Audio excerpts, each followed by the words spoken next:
Salut, j'espère que vous avez passé une bonne semaine. Alors pour nous, c'est vrai, on a eu un petit peu de boulot et on en aura encore puisqu'il y a les salons. Mais on va pas se plaindre, tant mieux, il y aura du matériel, des nouveautés. Et puis vous voyez, je suis dans la commune de Boulay-les-Barres. Alors si vous ne connaissez pas encore, pourtant, c'est une commune importante. C'est ici que se trouve l'agriculteur le plus communicant, certainement de France. Mais sans plus tarder, je vous invite à découvrir le sommaire de cette nouvelle émission Power Boost.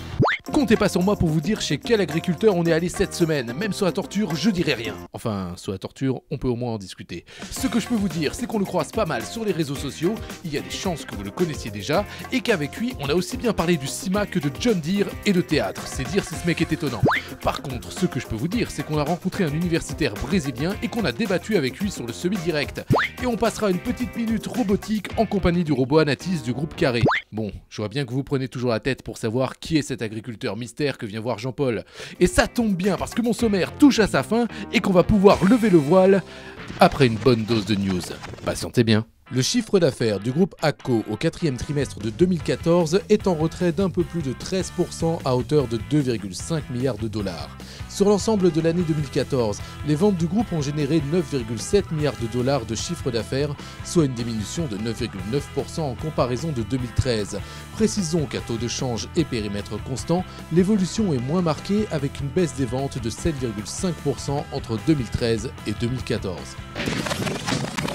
Au 31 décembre 2014, le chiffre d'affaires de Kuhn s'élevait à près de 1,04 milliard d'euros, soit une légère diminution de 0,8% par rapport à l'année précédente, où le groupe alsacien avait enregistré un chiffre d'affaires de près de 1,05 milliard d'euros.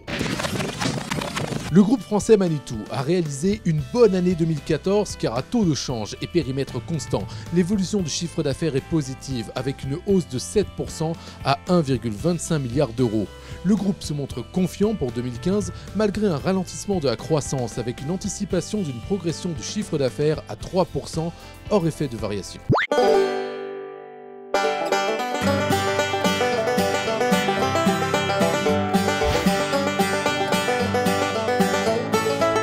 Voilà, je vais vous présenter l'agriculteur aux 17 000 tweets et aux 1600 abonnés. Rémi Dumouriez est encore en train de téléphoner. Bonjour. Bonjour. Alors, tout d'abord, merci de nous accueillir sur votre ferme. Moi, j'ai une première question. Vous savez, dans quelques jours, ça va être le CIMA. Quel est le matériel que vous rêveriez de voir, de découvrir, peut-être même d'acheter au CIMA? Alors, j'ai pas un matériel rêvé parce que je crois qu'il n'existe pas et puis qu'il sera très vite obsolète. Moi, ce que je veux voir, c'est des solutions pour adapter mon matériel. Il n'y a pas un matériel sur mon exploitation qui n'a pas été modifié, soit carrément de la ferraille qu'on a ressoudée ou qu'on a démontée, mais aussi rajouter un peu de nouvelles technologies dessus. Ça serait de l'open machinisme, un matériel qui serait vendu quasiment pour pouvoir être modifié? Oui, je pense qu'il va y avoir des matériels de base qui seront incontournables faits par les grandes marques, mais il faut qu'ils pensent tout de suite à pouvoir qu'on puisse évidemment rajouter des choses qui seront évidemment de la technologie numérique. D'ailleurs, on peut se demander pourquoi avec un tracteur aujourd'hui il n'est pas connecté au Wi-Fi. C'est vrai qu'on pourrait avoir un tracteur totalement connecté, ça n'a pas l'air très compliqué sur le plan technique. Et pourquoi justement il ne le serait pas à votre avis? Je ne sais pas, peut-être qu'ils n'y ont pas encore pensé. Parce que la 4G, on peut y penser pour dans les champs, on aura évidemment besoin un peu de réseau, mais aussi pour récupérer toutes les informations qu'un tracteur qui sera globalement un vulgaire objet connecté aura besoin de décharger toutes ces informations le soir en rentrant sous l'hangar.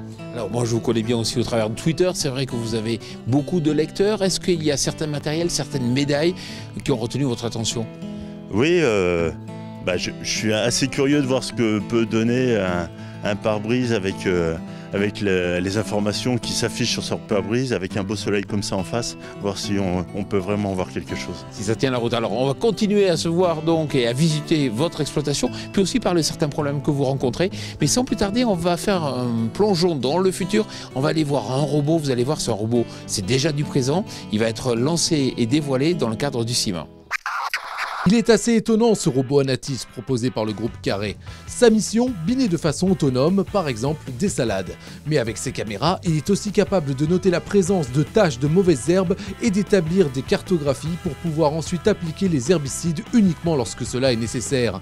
Il est aussi doté de sondes permettant de mesurer avec précision l'hygrométrie du sol et comme par hasard, c'est souvent dans les zones humides que se plaisent le mieux les adventices.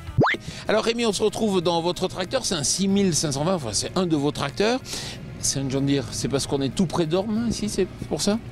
Ah oui, ben Orme, il y avait une grande époque où il y avait tout le stock de pièces européen, donc c'était un peu facile pour nous. Mais aujourd'hui, en Allemagne, c'est pas. On peut avoir les pièces aussi rapidement. Non, John Deere, c'est parce que on a besoin de tracteurs très costauds, confortables dans notre région, parce qu'on a des terres très argileuses. Mais la vraie raison, c'est qu'on a sans doute un bon concessionnaire.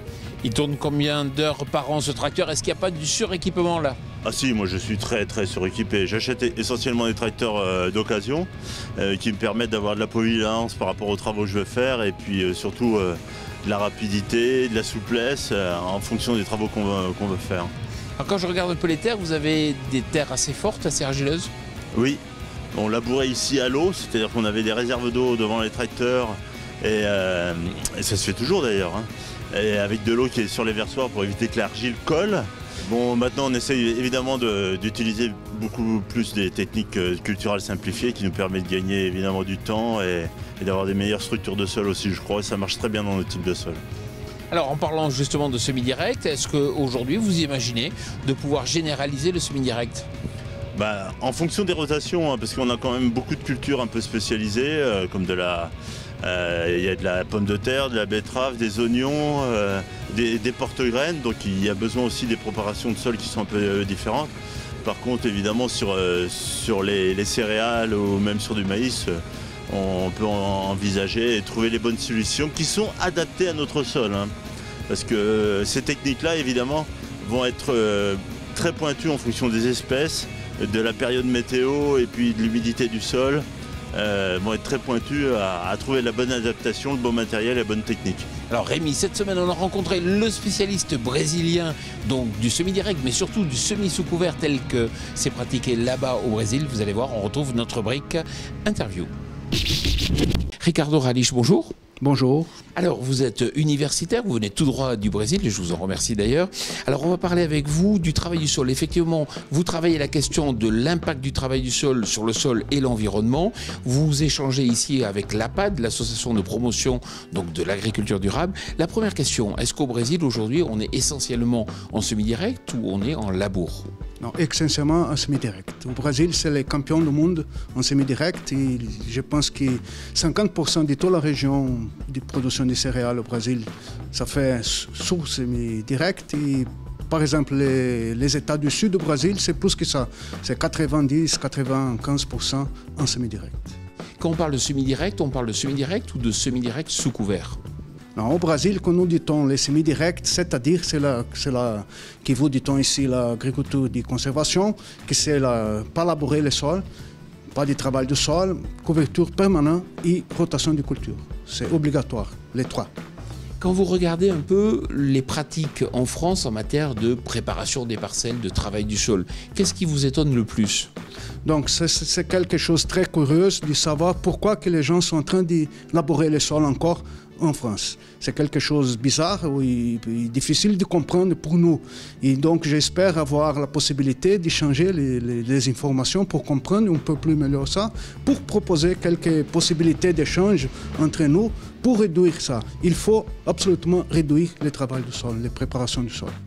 Alors Ricardo, effectivement pour le Brésil aujourd'hui, c'est dans l'hémisphère sud, donc c'est à contre-saison. Alors on a l'impression que la productivité est peut-être moins forte ces dernières années, qu'après avoir été en très forte progression, aujourd'hui elle se ralentit un peu. Oui, c'est vrai et c'est naturel ça, parce que nous avons passé les dernières 40 ans en train de développer un système qui a été possible d'intensifier la productivité agricole. Et donc le système a débuté, il a donné beaucoup de résultats. Maintenant, les résultats viennent petit à petit et la croissance est un peu plus lente. Mais c'est normal ça. Ricardo Ralich, merci beaucoup. Merci, mais j'espère donner un peu les idées et l'importance du changement d'informations, etc.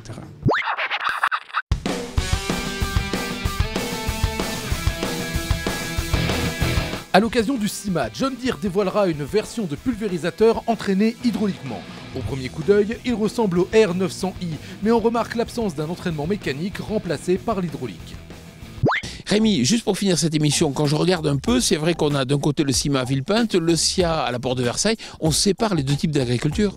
Oui, alors les deux images de l'agriculture, la réelle qui est vraiment au CIMA où on vit tous les jours avec le matériel qui évolue, les technologies, et puis le SIA qui reste quand même un peu une vitrine, même s'il y a des stands très intéressants, qui reste un peu une vitrine, un peu à l'image du citadin qui veut encore voir l'agriculture, c'est-à-dire la ferme, avec le toit rouge, les volets verts et les petits animaux autour. Et c'est pour ça que justement vous avez fait du théâtre pour communiquer ?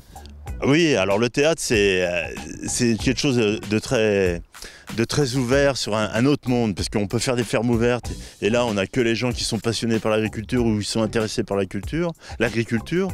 Par contre, en faisant du théâtre, on invite les gens à voir du théâtre, mais on peut leur parler de notre agriculture.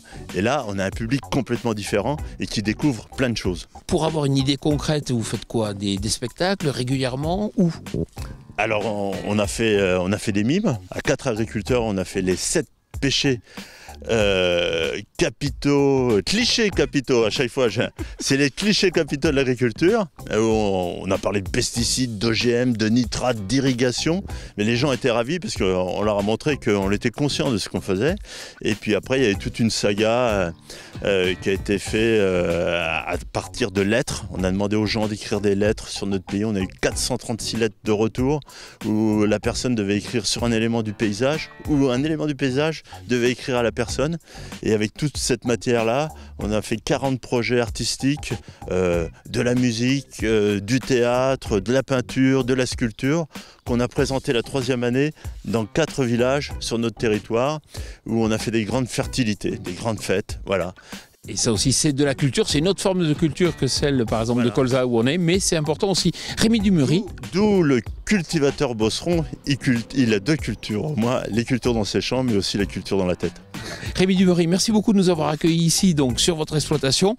Et puis, juste pour finir, vous savez que dans quelques jours, il y a le CIMA. Alors, j'ai choisi les meilleurs journalistes et les meilleurs caméramans pour aller chercher, pour aller pêcher les innovations, les matériels les plus intéressants, pour que chaque jour sur notre chaîne YouTube, vous allez pouvoir dès le samedi découvrir toutes ces innovations.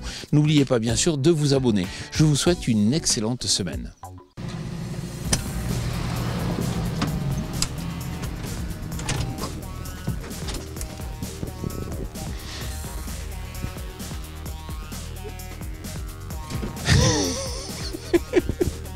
Faut le refaire.